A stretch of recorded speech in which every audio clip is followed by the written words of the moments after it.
I spent most of my life constantly thinking about food. I was always on some weird diet, constantly restricting, and even though I tried so hard, it seemed like I was making no progress at all. And then there would be people who seemed to lose weight effortlessly, who were happy with their bodies, who barely even thought about food. And I always wondered what was the difference. Why was it that I was trying so hard and it still seemed like I was constantly stuck and constantly unhappy with how I looked like? There came a point in my life where I was starting to think, is this all it's going to be? Am I constantly just going to be worried about how I look like, how much I weigh, how much food I'm consuming, what are the calories, what are the nutrients of everything I'm eating? I felt so stuck. And not only that, for the amount of work that I was putting in, I was still unhappy with how I looked like. Now I'm proud to say, for once in my life, I'm actually very, very happy with my overall fitness and well-being. And it's crazy to me because it came so easily.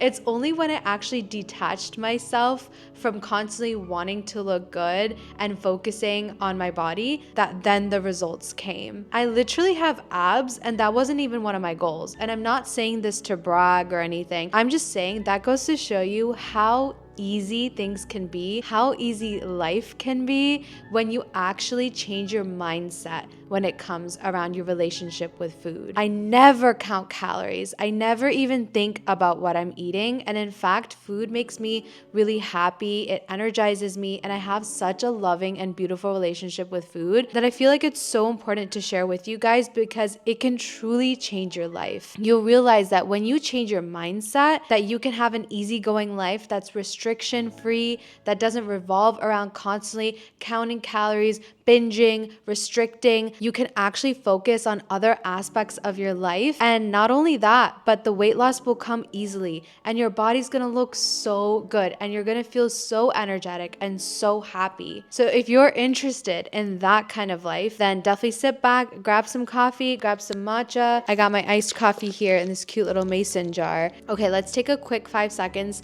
just to talk about the layout of this video. The first half, I'm going to be focusing on the mindset shifts. These mindset shifts are truly going to build the foundation for your fitness and health journey. And then the second half of the video, I'll talk about some actionable, practical steps that you can take that are actually going to help you with your weight loss journey and your fitness journey. So what I was explaining earlier, that even though physically I was trying everything I possibly could to lose weight, I was trying crazy diets, workouts, things like that. Still nothing was budging. That further goes to show you how much power your mindset has over your entire world and your body as well. This, unfortunately, is an aspect that a lot of us try to avoid because we feel like, oh, well, mindset, it's not going to get me any results. I need to take like actionable steps, physical things that I can do that are going to help me with weight loss. Where has that gotten you?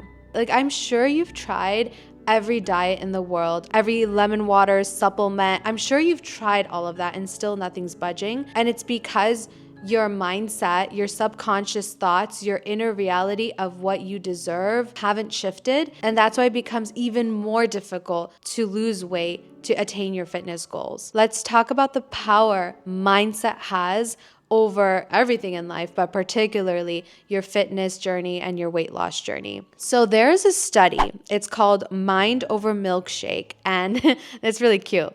It's a study conducted at Yale University in 2011, where they basically had a large group of participants. I believe it was around 300 participants, and they split them up into 2 groups.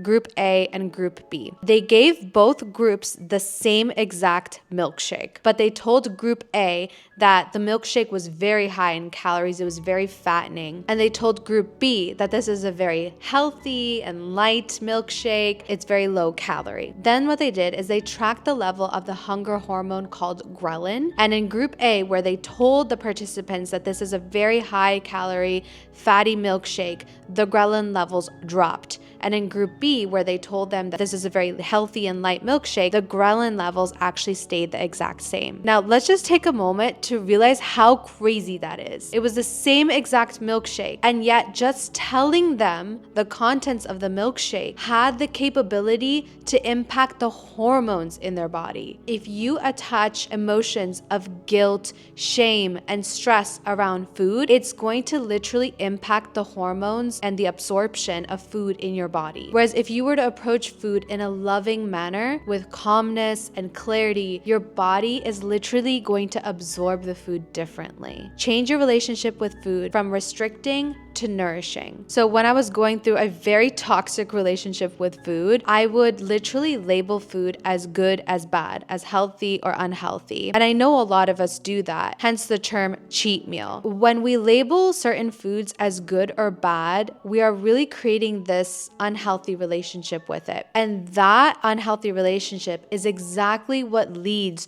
to binging, to constantly overthinking about food. And we just learned how much thoughts revolving around food can physically impact the absorption of the nutrients in your body and your hormones as well. Over the years of experimenting with diets, I started to villainize certain foods. I want you to approach your relationship with food just as you would with any relationship in your life. If you approach any relationship with control, criticism, fear, you're going to start to create so much tension and you'll create this unhealthy dynamic. It kind of resembles a toxic relationship. And I know so many women struggle with these highs and lows where you're either 100% perfect and you eat 100% clean, or the moment you eat something that's labeled as unhealthy, you start to binge and you start to spiral. Turn food into something very neutral. It's just solely there to nourish your body. I always look at food as nourishment, and naturally over time, my body now really craves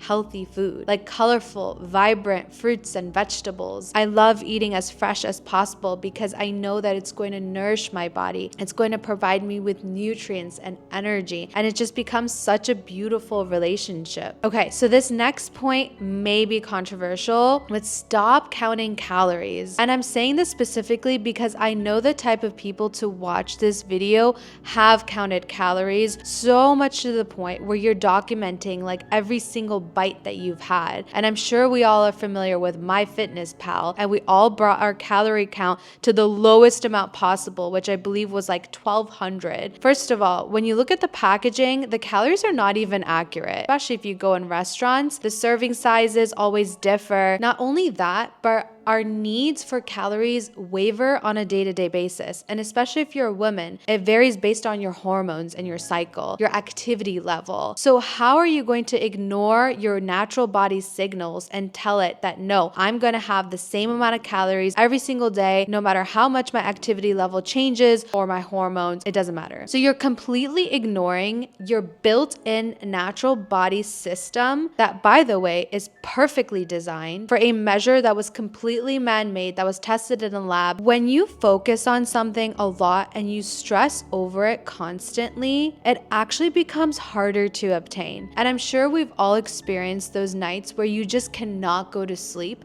and you keep trying to go to sleep. You keep overthinking about it, and then it becomes even harder to go to sleep. That exactly applies to weight loss as well. When you constantly think about food and calories and restricting, and you're constantly focused on it, you're actually making it harder because you're increasing cortisol in your body, which is a stress hormone that actually causes more weight gain. From my experience, I ironically gain weight when I'm actually trying to lose weight. Like if I'm constantly focused on it, if I'm unhappy with how I look, I end up gaining weight. Whereas the moments where I lost the most weight was when I completely stopped focusing on my looks and I just started focusing on what's healthy and what's nutritious.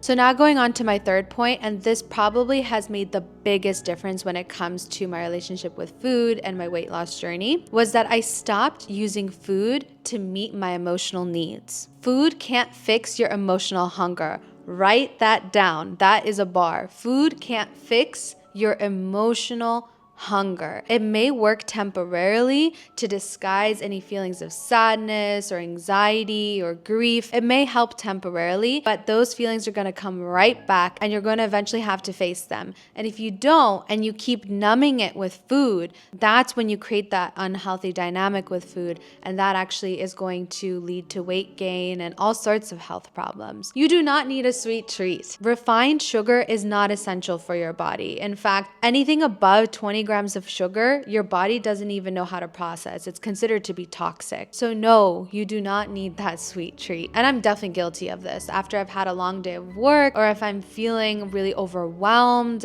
or sad, then obviously like having ice cream or cookies or cake, it sounds really nice. But that's not the highest version of you speaking. That is the wounded inner child. And don't get me wrong, I still have desserts once in a while. I'm a human being, okay? But I'm not using it to cope with my emotions.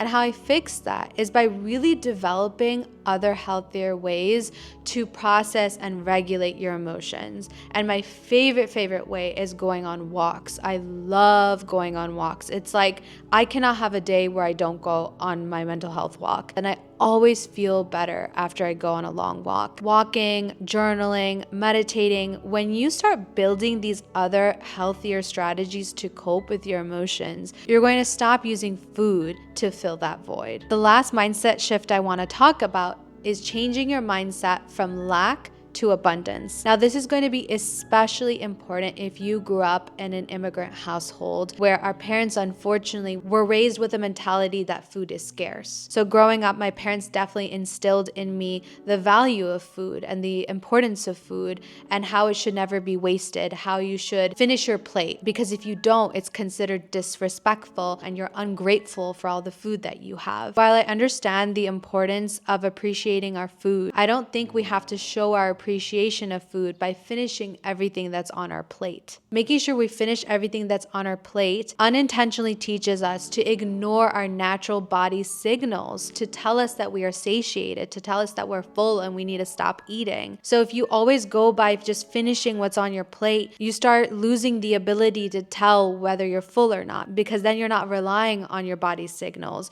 You're just relying on your portion size and what you have in front of you. You can always have it later. You can always get that saran wrap out, wrap it around your food, put it in the fridge, and have it later. Another thing I keep reminding myself that has made the world of a difference is I have never had a food that I can never have again. And that is such a fortunate and privileged thing to say. But if you're watching this video, that's probably true. You can always somehow recreate the recipe or go back to that restaurant or order it later. Like you can always have that food again. And so reminding yourself that you are safe, there will be more food coming. There's such an abundance of food. And yes, that is something to be so grateful for. But just remind yourself that there is more where that came from and you can always enjoy it in the future. Now that we've covered the mindset, which is arguably the hardest part when it comes to your fitness journey, your weight loss journey, we can talk about a few actionable steps that will help you achieve your goals because they really worked for me. What I've come to realize is that the first thing you put in your body really does set the tone for the day. So make sure you choose your breakfast wisely. Try to make sure that the first thing you eat in the morning is very well balanced in terms of having some sort of protein, some sort of fat, and some sort of fiber, because that's going to help control your blood glucose levels. It's going to help keep you full throughout the day. Whereas if you start the day with just like straight up coffee, a lot of sugar, then you're just going to be constantly hungry throughout the day. And that's also going to affect your mood, which is going to make you want to numb with more food.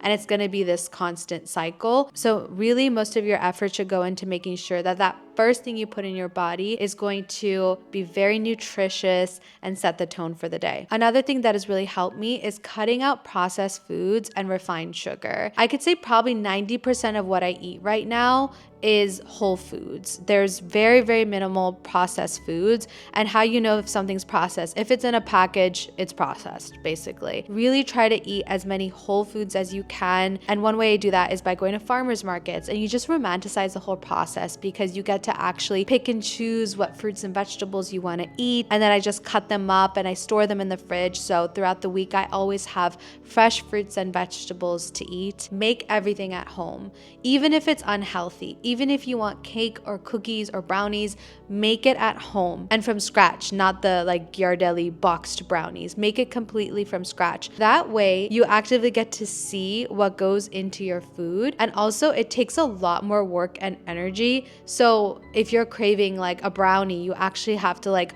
whip out all the ingredients and bake it and wait. And that may just kind of serve as an obstacle for you to have it every day, right? As opposed to just going to the store and buying it, then you're going to easily have it all the time and have easy access to it. So I actively try to create more friction between me and getting access to foods by just making it. Such a fun thing about cooking at home is then you can gift it to other people. And it's just such a fun thing to do because then everyone gets to try it. You made something homemade that's arguably healthier than something store-bought. And you also get to make other people happy too. And the last point is to listen to your body. You don't always have to eat 3 meals a day, 2 snacks a day on some sort of schedule or routine.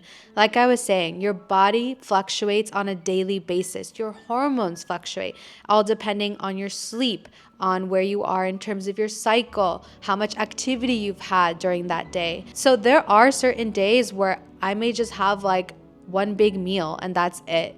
Or other days where I'm eating like constantly throughout the day because I was working out so much. I'm very high in energy. I need more energy. And so listen to your body. You don't always have to work on some sort of schedule or timing when it comes to food because our body changes. So naturally what we're required to eat also changes. So I'm going to end off this video with a visualization exercise. I want you to close your eyes and take a deep breath in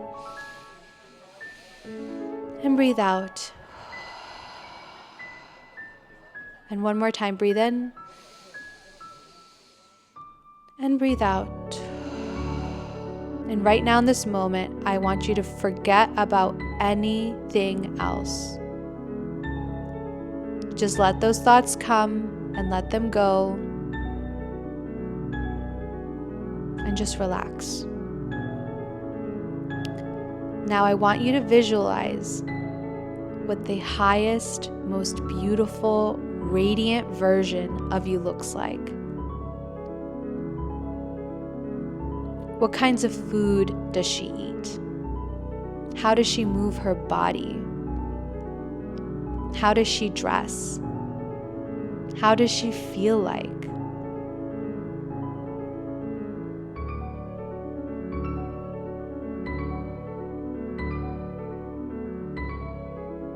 Now I want you to imagine someone who's really close to you and you care about what they think very deeply and they're complimenting you. What things are they saying? How proud are you in this moment? Now I want you to open your eyes. So that person you imagined, that most beautiful, radiant, fit version of you, I want you to know that that version exists. And it is very possible for you to get there. All it takes is small daily actions that over time will compound and get you to your goals. So I really hope this video helps. These mindset shifts have quite literally changed my life. I hope you get to a point where you don't even have to think about your body or the food you're eating, that things come naturally with ease, that health comes with ease, and you can actually focus on other things in your life. So I hope this frees up a lot of tension and anxiety. And if you find this video helpful, please let me know in the comments below, and definitely subscribe if you want more content like this. I also do a lot of cooking videos and recipe videos and just overall health and wellness. I would love to build a community where we help support one another. By the way, if you guys like this video, you're probably also like me, where in the past you've really stressed about how you look and your external appearance. And if that's something you struggle with, definitely check out this other video. I think it could make the world of a difference for you. That's it from me. I'll see you guys in the next video. Bye.